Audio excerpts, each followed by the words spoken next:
तो अब पार्ट 2 राजा सूर्य से आगे की वंशावली सुनते हैं। राजा सूर्य के सबसे बड़े भाई इंद्र हुए, जिनको स्वर्ग के देवताओं का राजा बनाया गया। कश्यप और अदिति के 12 पुत्र में से 10 पुत्र स्वर्ग से लेकर पृथ्वी के विभिन्न स्थानों के राजा हुए। उनके 2 पुत्रों ने ब्राह्मण धर्म अपनाया, जिसमें से एक त्रिपाठी हुए, जिन्होंने वेदों को 3 बार पढ़ने के बावजूद वेदों का ज्ञान पूरा प्राप्त नहीं कर पाए। उनके वंशज आज भी त्रिपाठी या तिवारी हैं। कश्यप अदिति के चौथे नंबर के पुत्र ऋषि शांडिल्य हुए, जिन्होंने वेदों का ज्ञान अर्जित किया और ब्राह्मणों में श्रेष्ठ ब्रह्म को जानने वाले, ब्रह्म को पाने वाले हुए, जिनके वंशज शांडिल्य गोत्र वाले आज भी हैं। वही कश्यप और द्वितीय से पैदा हुए पहले पुत्र हिरणाक्ष और दूसरे का नाम हिरण्यकश्यप हुआ। इनको आर्यावर्त के दक्षिण का राजा बनाया गया था, परंतु उसने तपस्या से वरदान में इतनी शक्ति प्राप्त कर लिया, जिससे कि उसने आगे चलकर सौतेले भाई लोगों की जमीन राज्य छीनने शुरू कर दिए और वहां से शुरू हुई दानों और देवों का युद्ध। अयोध्या के राजा लोग हमेशा स्वर्ग के राजा इंद्र की सहायता और असुरों से युद्ध क्यों करते थे? इसलिए करते थे क्योंकि इंद्र उनका सगा भाई या उसकी आगे वाली पीढ़ी का चाचा या आगे वाली पीढ़ी का दादा था और असुर सौतेले।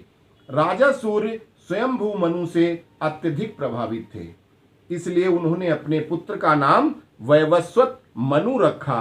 राजा सूर्य और राजा वैवस्वत मनु दोनों को ही भगवान नारायण के महान भक्तों में गिना जाता है, जिनको नारायण के साक्षात दर्शन हुए थे। वैवस्वत मनु के पुत्र का नाम इक्ष्वाकु हुआ, जो महान प्रतापी राजा हुए, जिनका गुणगान देवता तक करते हैं। इसीलिए सूर्य वंश के साथ इस वंश को इक्ष्वाकु वंश भी कहा जाता है। इक्ष्वाकु की पत्नी का नाम अलम्बुसा था और वो हिरण्यकश्यप की बहन होलिका और मदुरा के राजा अलम्बुस की पुत्री थी।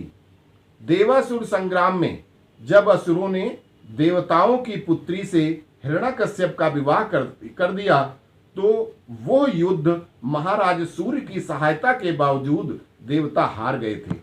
जब देवताओं की तपस्या से और हिरण्याक्ष द्वारा सूर्य देव को नीचा दिखाने के लिए पृथ्वी की धुरी पकड़ ली गई और जिससे दिन और रात होने बंद हो गए, धरती पर त्राही त्राही मच गई, तब नारायण ने वाराह रूप में उसका वध किया। उसी समय हिरण्यकश्यप की सेना का युद्ध राजा इक्ष्वाकु से हुआ और दैत्य युद्ध हार गए और संधि में अलमुशा का विवाह राजा इक्ष्वाकु से हुआ था। इक्ष्वाकु के पुत्रों में 2 पुत्र प्रतापी हुए, जिनमें से बड़ा पुत्र विशाल और छोटा पुत्र आर्द या चंद्र हुआ। इनका नाम चंद्रदेव के नाम पे रखा गया था, इसलिए वंशज चंद्रवंशी क्षत्रिय कहे गए, अर्थात चंद्र वंश भी सूर्य वंश में से ही निकला है। बड़े पुत्र विशाल अयोध्या के राजा बनाए गए और चंद्र ने पश्चिम में अपना अलग राज्य बनाया, जो आगे चल करके भरत वंश कहा गया। विशाल के पुत्र का नाम हेमचंद्र हुआ। हेमचंद्र के पुत्र सुचंद्र हुए और सुचंद्र के पुत्र धूमाशु हुए। धूमाशु के पुत्र महान राजा सरजन्य हुए। सरजन्य भी इन्हीं का नाम था। सरंजय भी इन्हीं का नाम था, क्योंकि इन्होंने देवासुर संग्राम में अपने बाणों से असुरों की पूरी सेना को ढक दिया था, जिससे तिल के बराबर भी प्रकाश जाने की जगह नहीं बची थी और असुर युद्ध में पराजित हो गए थे। इसलिए ब्रह्मा जी ने इनका नाम सरंजय रख दिया था। सरंजय के पुत्र राजा सहदेव हुए, जो सदाचारी, दानवीर होने के साथ बड़े सहनशील और महान पराक्रमी थे। सहदेव के पुत्र कुशास्व थे और कुशास्व के पुत्र का नाम सोमदत्त हुआ। सोमदत्त के पुत्र काकुत्स थे। काकुत्स के पुत्र का नाम सुमति हुआ। अब सुमति के बाद ये राजा जो सुमति थे, इन्होंने अहिंसा को परम धर्म मान लिया। ये राजा अहिंसा को परम धर्म मानते थे और युद्ध से विमुख हो गए। सभी प्राणियों में ईश्वर को देखते थे। परिणामतः ब्रह्मा जी के वरदान से घमंड में चूर असुर राजा हिरण्याकश्यप ने इनके बहुत से भूभाग पर कब्जा कर लिया और इनको संधि में अयोध्या नगरी के अलावा इनके सारे राज्य पर असुरों का कब्जा हो गया। और आर्यों को कब्जे में रखने के लिए अयोध्या के नजदीक ही उत्तर प्रदेश की आज की हरदोई को उसने अपनी राजधानी बनाया, जिससे वो आर्यों को नारायण की उपासना नहीं करने देता था। यहां तक कि अपने राज्य में नारायण का सबसे प्रिय नाम है जो भक्तों को बहुत आसान है और जिसका वर्णन मैं आपको पहले ही कर चुका हूं कि राम नाम सबसे बड़ा मंत्र है। तो नारायण के सबसे प्रिय नाम राम की वजह से रा अक्षर पर उसने पाबंदी लगा दिया था, जिसके कारण प्रजा या कोई भी बात करने में रा अक्षर का प्रयोग नहीं करता था, जिसका प्रमाण आज भी हरदोई मतलब हरि की दुश्मन, हरदोई हरि की दुश्मन नगरी में रा अक्षर आज तक बोलचाल से बाहर है। हरदोई के अधिकांश इलाके में हद्दी, मिर्च, उद, बद, अढ़ई आदि शब्द बोले जाते हैं। हरदी, सर्दी, मिर्च, उरद, अरहर नहीं बोलते, क्योंकि उसमें रा आता है। इसके बाद की सैकड़ों पीढ़ी का नाम ग्रंथों में किसी भी ग्रंथ में नहीं मिलता है, क्योंकि इतिहास हमेशा जीतने वालों के होते हैं। वो चाहे छल से जीते हों या बल से। जैसे आज के युग में अकबर जैसे राक्षस को महान पढ़ाया जाता है, खिलजी जैसे आतंकी का इतिहास है, पर महान राजाओं के नाम उसी प्रकार मिटा दिए गए हैं। उसी प्रकार हिरण्याकश्यप ने मानवों के, आर्यों के इतिहास नहीं रहने दिए और सत्ययुग के यहाँ 54 पीढ़ी, भगवान राम की 54 पीढ़ी के नाम नहीं आए हैं। वो सिर्फ अयोध्या के छोटे से नगर के राजा रहे और हिरण्याकश्यप के अधीन उसको टैक्स देते रहे। तत्पश्चात राजा सुमति की 55वीं पीढ़ी आर्द नामक राजा हुए, जिन्होंने अहिंसा और डर छोड़कर असुरों से युद्ध किया। इस युद्ध में राजा आर्द ने जिस हिरण्याकश्यप को न दिन में मरूं, न रात में मरूं, न अस्त्र से मरूं, न शस्त्र से मरूं, न देवता, न दानव, न पशु, न पक्षी, कोई मुझे न मार सके, ऐसे बरदानी असुर को नाको चने चबुआ दिए। सारे असुर आर्तनाद करते हुए भाग खड़े हुए। जब भी युद्ध होता था, राजा के बेटे, जो राजा आर्द के बेटे थे, जिनका नाम योनाश था, जो हजारों घोड़ों से के वेग से तेज बाण चलाते थे, वे युद्ध में हिरण्याकश्यप के हाथ उठाने से पूर्व ही हाथों को छेद कर रथ में ही पिरो देते थे। हिरण्याकश्यप योनाश से एक भी युद्ध नहीं जीत पाया। फिर से ब्रह्मा जी ने इन नरसंहार को रुकवाते हुए कश्यप ऋषि, सप्त ऋषियों और अन्य देवताओं, दानवों की सहायता से इनके दोनों के बीच संधि कराई और अब अयोध्या से अवध प्रदेश बन गया। अर्थात अयोध्या का लगभग सारा भूभाग पुनः अयोध्या के कब्जे में आ गया। तो इस तरह से योनाश आर्द के बाद राजकुमार योनास राजा बने। योनास के पुत्र महान प्रतापी राजा मानधाता हुए। मानधाता की पत्नी का नाम बिंदुमती था और जो वो एक ऋषि कन्या थी। मानधाता और बिंदुमती के पुत्र का नाम मुचकुंद था। वो सूर्य वंश के बड़े प्रतापी राजा हुए, जिन्होंने स्वर्ग से लेकर पृथ्वी से पाताल तक असुरों को ढूंढ ढूंढ कर बार बार हराया।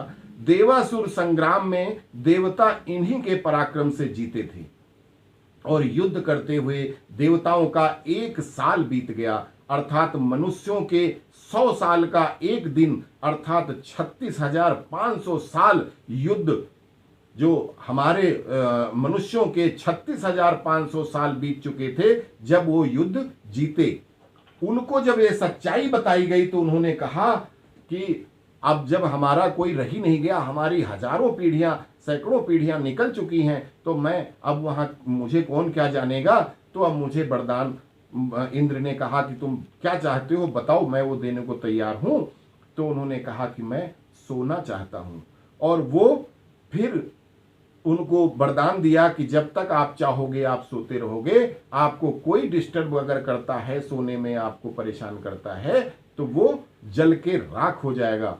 तब वो जा करके मथुरा के पास एक गुफा में सो गए। और वो आपने कृष्णायन में देखा होगा, सीरियल में भी दिखाया कि वो राजा मुचकुंद द्वापर युग तक सोते रहे और फिर काल यवन का वध राजा मुचकुंद के दृष्टि से वो भस्म हुआ, उसका वध हुआ। और भगवान कृष्ण ने फिर नारायण रूप में उनको दर्शन दिए और उसके बाद उनको मुक्ति मिली। तो मुचकुंद के पुत्र पुरस्कृत हुए, पुरुकृस्त हुए, और पुरुकृस्त के पुत्र त्रयद्वास हुए, त्रयद्वास के पुत्र अनरण्य हुए, अनरण्य के पुत्र हर्षस्व थे, हर्षस्व के पुत्र अरुण हुए, अरुण के पुत्र राजा त्रिबंधन हुए। राजा त्रिबंधन के पुत्र परम प्रतापी राजा सत्यव्रत हुए। ये राजा सदा सत्य बोलते थे और अपने गुरु वशिष्ठ के परम भक्त थे। अपने अंतिम समय अर्थात चौथेपन में वन जाकर तपस्या करने की जो सूर्यवंशी राजाओं की परंपरा थी, इसको इन्होंने तोड़ दिया।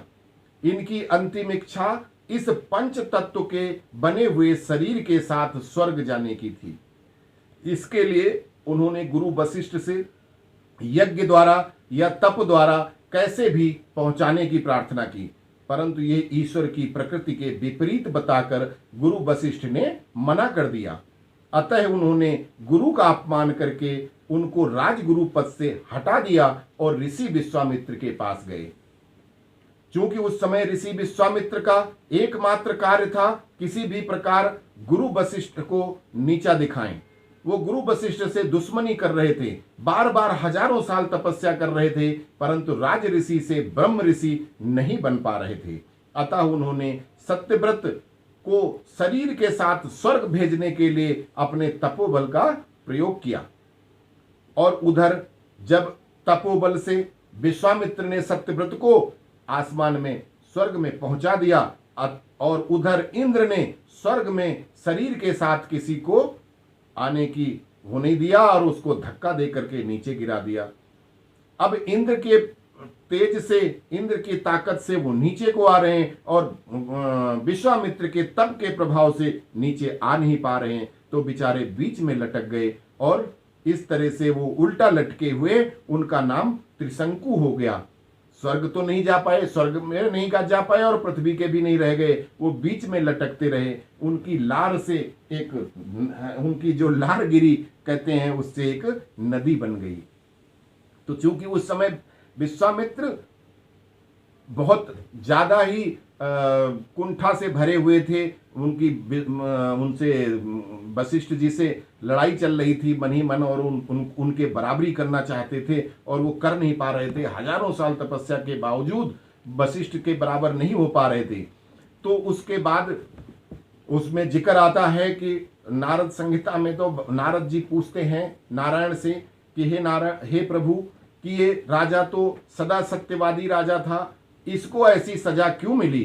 तो नारायण कहते हैं, भगवान कहते हैं कि यह ब्राह्मण और गुरु के अपमान के पाप के कारण ये सजा भोग रहा है, और ये जब तक स्वयं गुरु वशिष्ठ ही कुछ कर सकते हैं, हम इसका कुछ नहीं कर सकते, ये उल्टा ही लटका रहेगा। तो राजा सत्यव्रत के, अब सत्यव्रत के बाद सत्यव्रत के पुत्र सत्यवादी महादानी राजा हरिश्चंद्र हुए, जिनकी पत्नी का नाम तारामती था। इन्होंने पुनः गुरु वशिष्ठ को अपना राजगुरु बनाया और सत्य न्याय के साथ राज्य किया। इन्होंने 9,999 यज्ञ किए और उसके बाद जो आखिरी यज्ञ करना था, उसकी कामना की। तभी देवता और ऋषियों ने इनकी परीक्षा लेने की योजना बनाई और इसके कर्णधार ऋषि विश्वामित्र को बनाया गया। उन्होंने स्वप्न में अपने राज्य को विश्वामित्र जी को दान कर दिया। सुबह दरबार में जब वो बैठे तो सच में देखा कि वो ऋषि खड़े थे और अपने दान के बाद की दक्षिणा मांग रहे थे। परंपरा है कि जब किसी को कोई चीज दान दी जाती है तो उसके ऊपर से द्रव्य का दक्षिणा भी दिया जाता है और वो दक्षिणा भी उसके मन मुताबिक मांगने वाले याचक के बराबर जो मांगता है वो दिया जाता है। तो विश्वामित्र ने जो 20-20 भार की वो जो मांगी थी दक्षिणा, तो वो उनके पास तो थी नहीं। तो उन्होंने कहा कि राज्य तो सारा आप हमें पहले दान कर चुके हो, तो इस राज्य से तो तुम्हें कुछ मिल नहीं सकता, अब हमें दक्षिणा दो।